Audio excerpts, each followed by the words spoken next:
place les origines du cubisme dans l'art africain rapporté en Europe des colonies. Il est l'une des principales inspirations d'artistes comme Paul Cézanne, à qui l'on attribue la paternité, si ce n'est du mouvement, des influences qui donneront vie au cubisme. En brisant la surface peinte en de multiples petites facettes, traduisant ainsi le point de vue pluriel donné par une vision binoculaire, et en simplifiant des formes naturelles dans des cylindres, sphères et autres cônes, Cézanne inspire toute une génération d'artistes. Parmi eux, Pablo Picasso, qui livre en 1907 Les Demoiselles d'Avignon, première toile cubiste avant même la naissance du terme.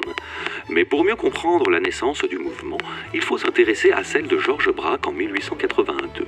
S'il grandit au Havre, où il s'essaie à la boxe, c'est bien aux Beaux-Arts qu'il va s'épanouir avant de rejoindre la capitale pour marcher sur les traces de son père et devenir peintre décorateur.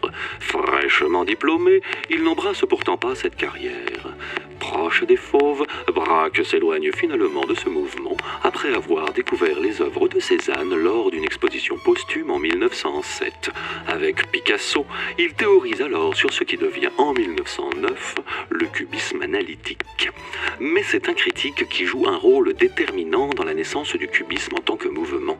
En 1908, Louis Vauxhall se rend à une exposition de Braque et compare alors la peinture de l'artiste à un amoncellement de petits cubes. Le cubisme nommé comme tel était né.